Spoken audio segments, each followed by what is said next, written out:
Today I am going to discuss about chloroplast, action spectra of chlorophyll, Engelmann's experiment, light reaction and dark reaction in detail. तो सबसे पहले हम देखेंगे chloroplast. Chloroplast is a energy transforming organelle present in all photosynthetic organisms. इसका मतलब है कि जो एनर्जी की ट्रांसफॉर्मेशन होती है with the help of sunlight वो यहाँ पे फोटोसिंथेटिक ऑर्गेनिजम्स में क्लोरोप्लास्ट के अंदर होती है. तो सबसे पहले हम देखेंगे structure of chloroplast. So, this is the outer membrane of chloroplast and this is the inner membrane of chloroplast. So, chloroplast is a double membrane bounded organelle. इसका मतलब है कि इसमें दो membranes होती हैं. This is outer chloroplast membrane and this is inner chloroplast membrane. लेकिन जो हर एक membrane है, it is a unit membrane. Unit membrane का मतलब क्या है? Unit membrane का मतलब है कि जिस membrane में लिपिड की बाइलेयर होती है तो इसे हम बोलते हैं यूनिट मेम्ब्रेन.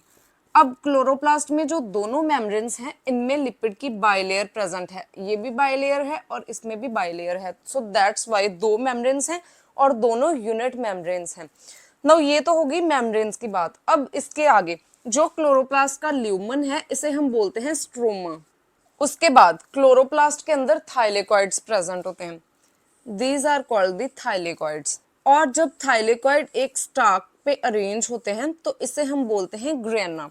मींस इसको बोलते हैं grana and this is called the thylakoid. So this is the thylakoid and ये थाइलेकॉइड की मेम्ब्रेन है. This is a thylakoid membrane and जो अंदर वाला इसका पोर्शन है इसे हम बोलते हैं थाइलेकॉइड ल्यूमन. अब अगर कोई प्रोटीन है, सपोज ये कोई प्रोटीन है और इसने क्लोरोप्लास्ट के अंदर जाना है, क्लोरोप्लास्ट के मैट्रिक्स में जाना है, तो ये कितनी मेम्ब्रेन्स को क्रॉस करेगा? Let's see. सबसे पहले तो ये आउटर मेम्ब्रेन को क्रॉस करेगा, मींस 1. उसके बाद इनर मेम्ब्रेन को क्रॉस करेगा तो कितनी हो गई? 2.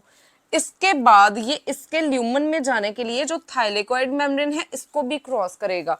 सो इसका मतलब है कि अगर एक प्रोटीन ने क्लोरोप्लास्ट के अंदर जाना है तो इसको 3 मेम्ब्रेन्स क्रॉस करनी पड़ेंगी. ऐसे क्वेश्चंस आपको CSIR नेट में मिलेंगे. अब ये जो थाइलेकॉइड्स हैं इसमें ही F0 F1 कॉम्प्लेक्स है which is the ATP synthase complex. और इसमें क्या होता है कि जो F1 है ये बाहर की तरफ होगा और F0 अंदर की तरफ होगा. This is F1 and this is F0. ये तो है क्लोरोप्लास्ट. अब हम माइटोकॉन्ड्रिया की स्ट्रक्चर देखेंगे. Mitochondria is energy transforming organelle present in animals. तो जो माइटोकॉन्ड्रिया है इसमें भी दो मेम्ब्रेन्स होती हैं. So that's why mitochondria is also double membrane bounded organelle. तो इसमें ये आउटर मेम्ब्रेन है, इसको हम बोलते हैं outer mitochondrial membrane and this is the inner mitochondrial membrane. अब ये जो दोनों मेम्ब्रेन्स हैं they are also the unit membrane. Means इसमें भी लिपिड की बाइलेयर है और इनर मेम्ब्रेन में भी लिपिड की बाइलेयर है. अब यहाँ पे क्या होता है कि जो इलेक्ट्रॉन ट्रांसपोर्ट चेन के सभी कॉम्प्लेक्सेस हैं ये इनर मेम्ब्रेन में प्रेजेंट है. इवन जो F0 F1 कॉम्प्लेक्स है which is the ATP synthase complex ये भी इनर मेम्ब्रेन में ही प्रेजेंट होता है. लेकिन इसमें क्या होता है कि जो F1 कॉम्प्लेक्स है दिस इज F1 कंपोनेंट ये मैट्रिक्स की तरफ होता है. This is the mitochondrial matrix. और जो F0 है ये बाहर की तरफ होता है इनर मेम्ब्रेन स्पेस में. सो ये दोनों में फर्क है. इसमें F1 जो है ये स्ट्रोमा की साइड है, इसमें F1 जो है ये मैट्रिक्स की साइड है. नाउ सपोज ये कोई प्रोटीन है और इसने माइटोकॉन्ड्रियल मैट्रिक्स के अंदर जाना है तो इस केस में ये दो मेम्ब्रेन्स को क्रॉस करेगा. सबसे पहले तो आउटर माइटोकॉन्ड्रियल मेम्ब्रेन एंड उसके बाद inner mitochondrial membrane.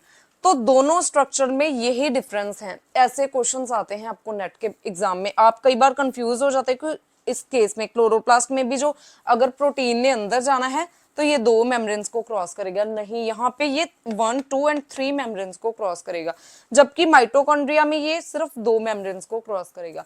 According to this symbiotic theory जो क्लोरोप्लास्ट है ये साइनोबैक्टीरिया से अराइज हुआ है. साइनोबैक्टीरिया क्या है? It's a blue green algae. According to symbiotic hypothesis जो माइटोकॉन्ड्रिया है ये पर्पल फोटोसिंथेटिक बैक्टीरिया से इवॉल्व हुआ है. और जो दोनों ऑर्गेनेलीज हैं ये एनर्जी ट्रांसफॉर्मिंग ऑर्गेनेलीज हैं. जो क्लोरोप्लास्ट है ये जितने भी फोटोसिंथेटिक ऑर्गेनिजम्स हैं इनमें एनर्जी की ट्रांसफॉर्मेशन क्लोरोप्लास्ट के अंदर होती है.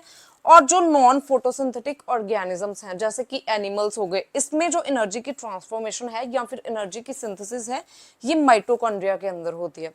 नाउ जो क्लोरोप्लास्ट है इसमें 70S राइबोसोम्स प्रेजेंट होते हैं. Chloroplast is a semi autonomous structure.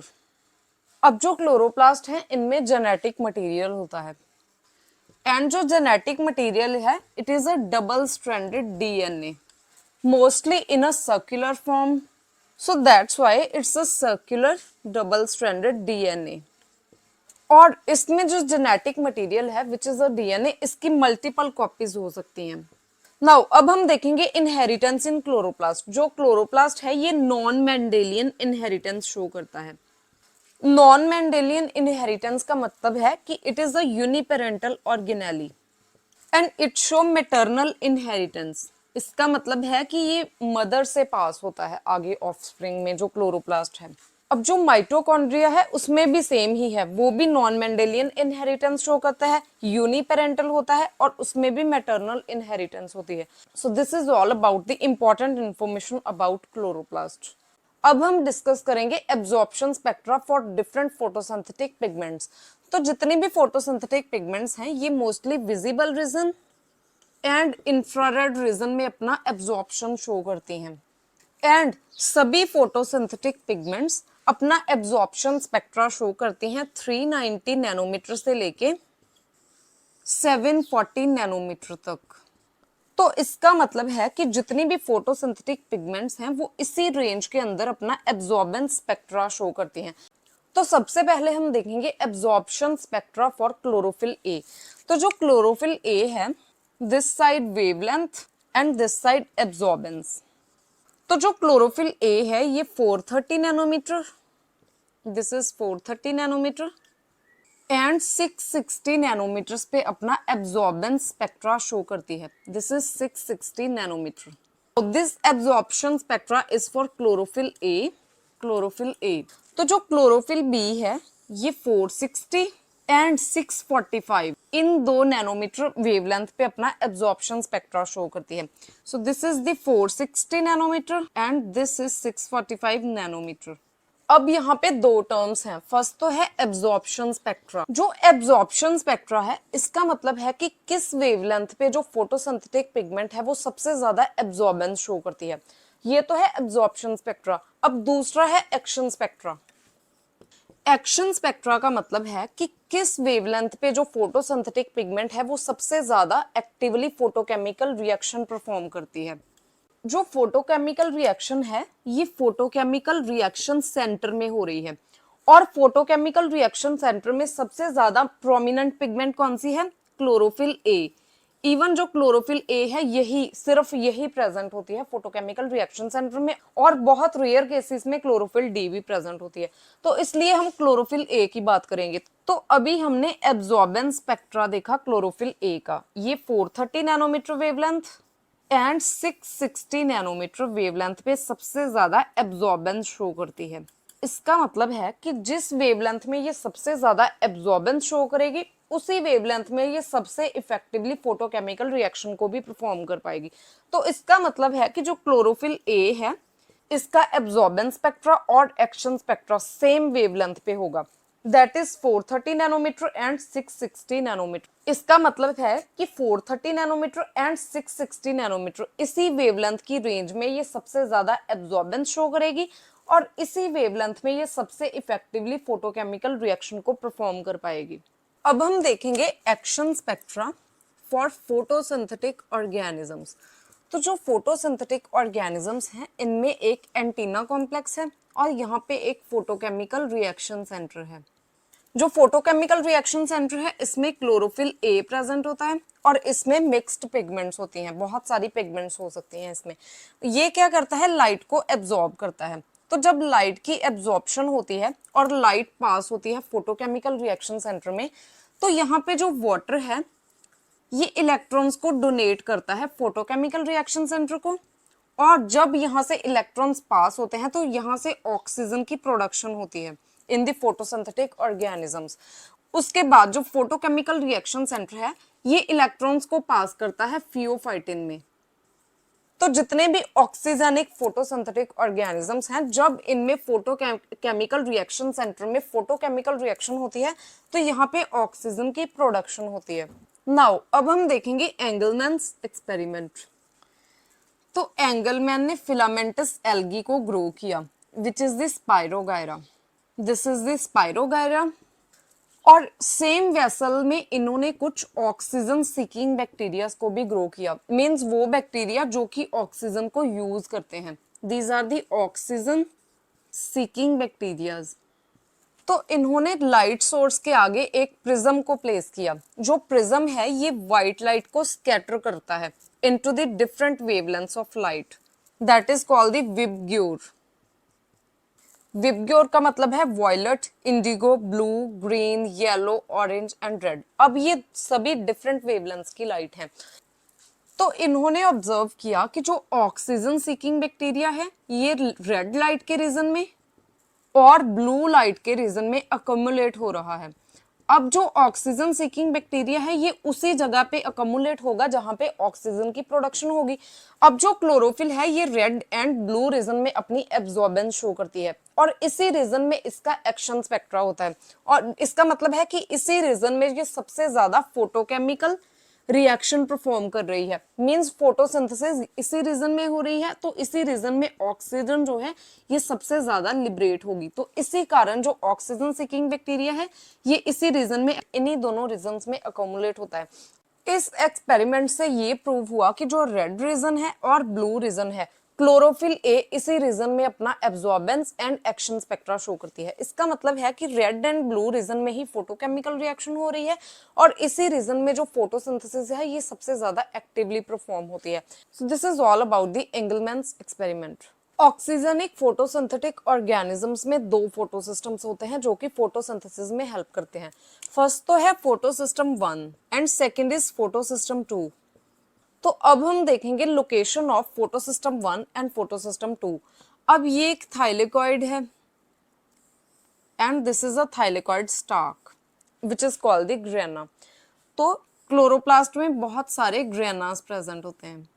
जो थाइलेकॉइड्स हैं इनका जो एक्सपोज्ड रीजन है इसे हम बोलते हैं non appressed region, non appressed membrane.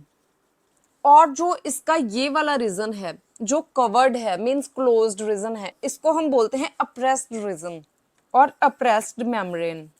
तो अब हम देखेंगे कि फोटोसिस्टम 1 एंड 2 ये कहाँ पे किस लोकेशन में प्रेजेंट होते हैं।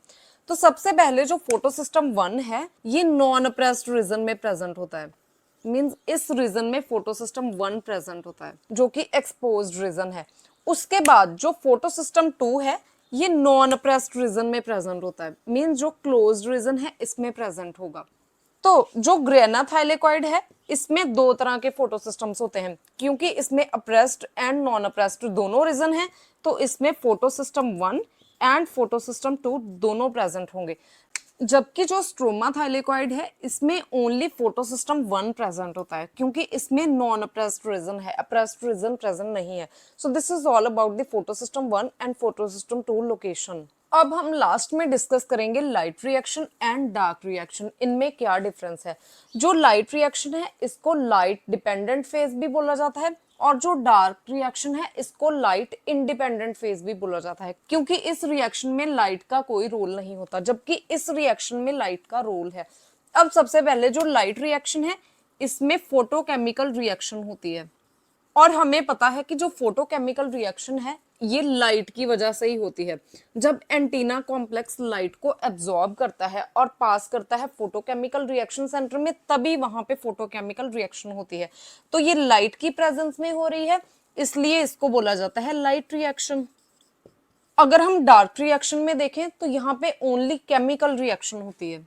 केमिकल रिएक्शन का मतलब है कि यहाँ पे ऑर्गेनिक कंपाउंड्स की सिंथेसिस होती है और लाइट का कोई रोल नहीं है, लाइट की एब्सेंस में भी ये हो सकता है, इसलिए इसको बोला जाता है डार्क रिएक्शन। सेकेंडली अब हम डिस्कस करेंगे site of light and dark reaction. सबसे पहले हम देखेंगे साइट ऑफ लाइट रिएक्शन। तो जो लाइट रिएक्शन है ये थाइलेकॉइड्स के अंदर हो रही है, तो ये क्लोरोप्लास्ट में थाइलेकॉइड्स के अंदर हो रही है, तो इसलिए इसको थाइलेकॉइड रिएक्शन बोला जाता है। उसके बाद जो डार्क रिएक्शन है ये क्लोरोप्लास्ट के अंदर स्ट्रोमा में हो रही है, तो इसीलिए इसको स्ट्रोमा रिएक्शन बोला जाता है। जब फोटोकेमिकल रिएक्शन होती है लाइट रिएक्शन में, तो जो फोटोकेमिकल रिएक्शन सेंटर है ये इलेक्ट्रॉन्स को पास करता है इलेक्ट्रॉन एक्सेप्टर में, विच इज अ फियोफाइटिन। तो इसमें सबसे पहले इलेक्ट्रॉन ट्रांसपोर्ट होती है and at the end of reaction यहाँ पे एटीपी एंड NADPH इन दोनों की फॉर्मेशन होती है।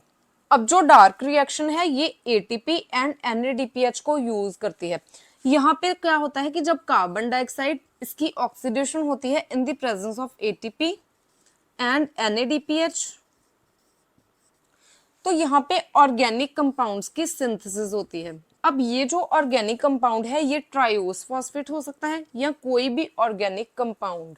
तो जो डार्क रिएक्शन है इसमें कार्बन डाइऑक्साइड की रिडक्शन होती है, इसीलिए इसको रिडक्शन रिएक्शन और कार्बन फिक्सेशन रिएक्शन भी बोला जाता है, क्योंकि यहाँ पे कार्बन डाइऑक्साइड रिड्यूस हो रहा है into the organic compounds. So this is all about the light reaction and dark reaction. Thanks for watching. If you find the content useful, please like and share the video and subscribe my channel biology on earth.